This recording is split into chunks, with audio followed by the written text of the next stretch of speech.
Bismillahirrahmanirrahim. Assalamualaikum warahmatullahi wabarakatuh.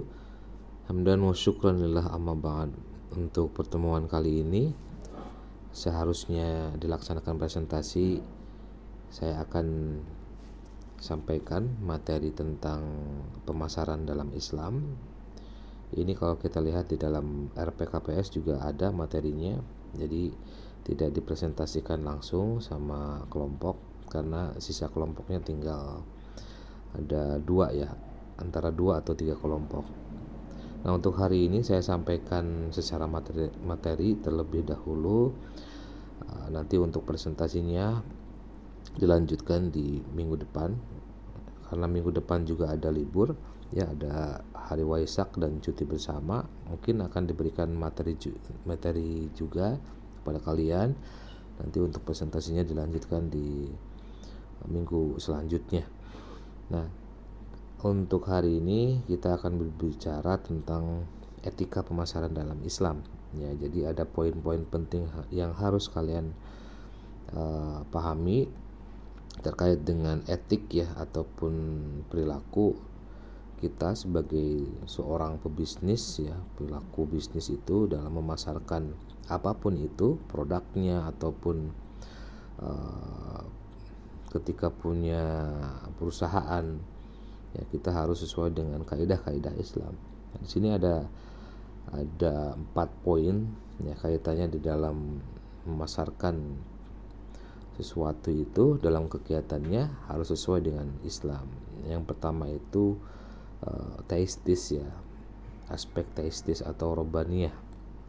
Ya, jadi di sini jiwa syariah, jiwa seorang syariah itu ataupun marketer itu, pemasar itu, dia harus meyakini bahwa hukum-hukum syariat yang teistis, yang aspek robaniyah ini yang bersifat ketuhanan ini adalah yang paling adil ya, yang paling sempurna, paling selaras dengan segala bentuk kebaikan.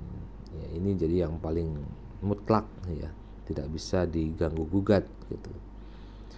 Ya, yang paling dapat mencegah segala bentuk kerusakan, paling mampu mewujudkan kebenaran ya, memusnahkan kebatilan dan menyebarluaskan kemaslahatan. Ya, sebab itulah etika bisnis Islam dalam produksi dan pemasaran itu harus diutamakan. Bagaimana pandangan Allah Subhanahu wa taala terkait dengan ini?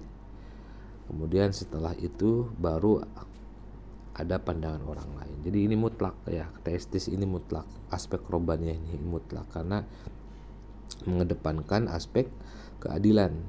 Ya, keadilan. Kemudian ketika seorang pemasar, marketer itu dia harus ada keterbukaan ya, memasarkan produknya itu harus sempurna ya, harus sesuai dengan tuntunan yang diajarkan oleh Allah Subhanahu wa taala ya, melalui rasulnya ya, dan uswah yang terbaik adalah Rasulullah. Jadi kan ya, uswahnya sudah pasti jelas dari Rasulullah, itu teistis. Contohnya misalkan dalam hal kalian memasarkan produk, misalkan di dalam toko online ya, berarti kan kalian harus ya memasarkan produknya itu ya harus jelas ya, mendeskripsikan produknya harus benar-benar sesuai ya, sesuai spesifikasi produknya. Tidak boleh ada penipuan ya, tidak boleh ada tidak sesuai dengan ketentuan yang berlaku. Nah, itu nggak boleh. Berarti aspek robaniyah ini yang harus diterapkan. Jiwa seorang marketer itu dia harus adil, jujur ya, kemudian sempurna dalam memasarkan produknya. Artinya tidak ada satu hal yang ditutup-tutupi ya. Jadi harus mendeskripsikan produknya itu sesuai dengan detail. Itu aspek teistis atau robaniyah. Kemudian aspek yang kedua ini adalah etis atau akhlakiyah ya.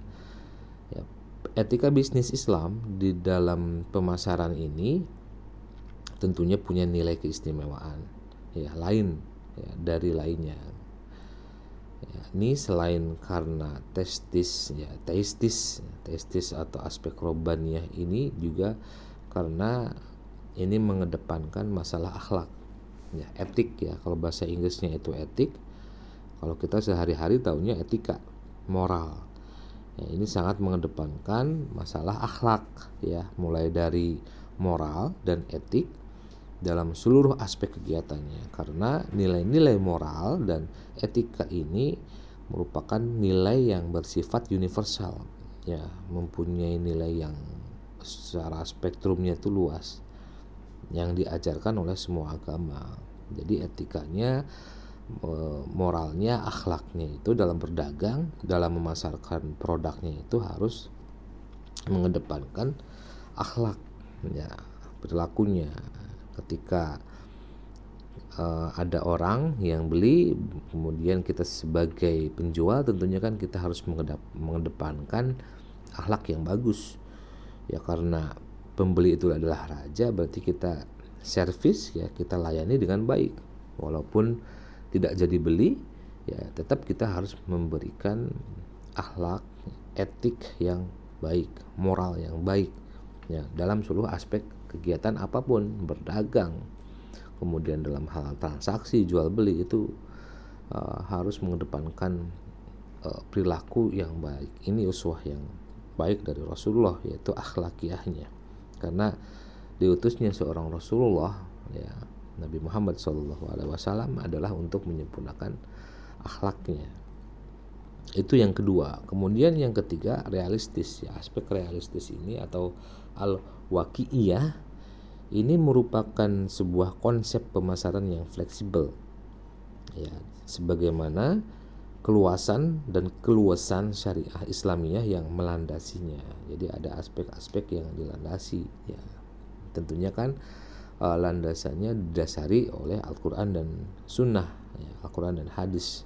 Nah, kita sebagai seorang pemasar syariah ya, tentunya harus dalam menjalankan kegiatannya itu harus profesional ya, profesional dalam menampilkan transaksinya itu harus bersih, kemudian kita juga harus rapi ya, harus bersahaja di sini ya. Karena apapun modal ataupun gaya berpakaian yang dikenakannya bekerja dengan mengedepankan nilai-nilai religius, kesolehan, aspek moral dan kejujuran berdasarkan syariat dalam segala aktivitas pemasarannya, itu kunci dari keutamaannya ya. Jadi aspek al-waqi'iyah ini ya, menjadikan kita sebagai seorang pemasar itu juga harus memperhatikan diri kita sendiri ya. Tidak hanya dalam hal etika perilaku, tapi kan kebersihan ini juga bagian daripada abdun, ibadah gitu ya. Makanya harus bersih. Kalian kuliah itu juga harus rapi ya. Tentunya sebelum berangkat kalian harus mandi dulu biar wangi. Itu bagian aspek al-waqi'iyah ya, mengedepankan profesional ya, dengan penampilan yang rapi, yang bersih, kemudian bersahaja. Kan kalau kita rapi, wangi, kemudian enak dilihat, dipandangnya juga bagus gitu kan, pastikan itu akan memberikan kesenangan untuk orang lain. Vibes-nya positif gitu, memberikan positif, aura yang positif. Nah, itu aspek realistis ya. Jadi al-waqi'iyah ya, ada keluasan dan keluasan syariah Islamiyah yang melandasinya. Itu yang ketiga. Kemudian yang keempat, berbicara aspek humanistis ya. Humanistis itu insaniyah. Jadi keistimewaan syariah marketer yang lain bisa dilihat dari sifatnya yang humanistis universal, yaitu bahwa syariah diciptakan untuk manusia agar derajatnya itu terangkat, sifat kemanusiaannya terjaga dan terpelihara. Misalnya dalam memasarkan berita tentang bufana spinal ya, menampilkan dua sisi ataupun argumen yang disertai dalil yang benar, bukan sengaja dianggap benar, tapi ada informasi ya, ya informasi yang disampaikan itu juga ada dilandasi dengan dalil-dalil. Ya, jadi ada teori, ada bukti, ada pembeda. Ya, itu makanya dimensi Al-Qur'an itu menunjukkan kepada kita, kepada manusia itu ada teori, ya. Bukti itu adanya bukti, ya kita lihat fenomena hari ini tentunya kan berangkat dari sebuah teori. Teorinya seperti ini, ya. Kemudian buktinya juga ada. Itu dilandasi dengan kebenaran, gitu, fakta kebenaran.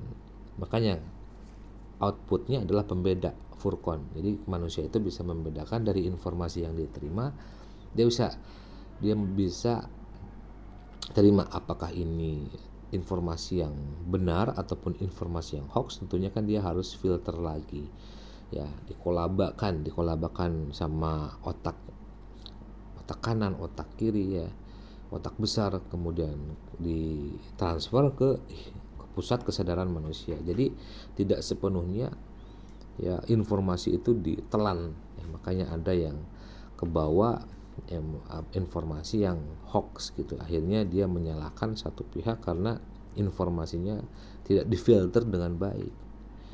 Ya, makanya di aspek humanistis ini, insaniyah ini adalah, jadi syariat itu diciptakan untuk manusia agar derajatnya terangkat. Jadi sifat kemanusiaannya itu terjaga dan terpelihara. Jadi basicnya agar kita terpelihara, terjaga, ya tuntunannya harus berdasarkan dari Al-Quran dan hadis dan sunnah.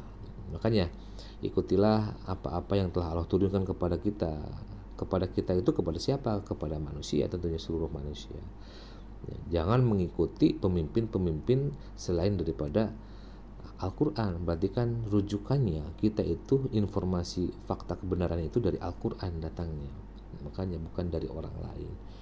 Ya, mungkin itu ya poin-poin penting terkait dengan etika pemasaran dalam Islam. Mudah-mudahan secara singkat ini bisa dipahami dengan baik, ya, karena poin penting ini juga perlu saya sampaikan terkait kalian sebagai pelaku bisnis juga harus dalam memasarkannya itu harus punya ada landasan-landasan sesuai dengan poin ini, ya, poin robaniyah, kemudian akhlakiyah, al-waqi'iyah, dan insaniyah. Ini harus diterapkan.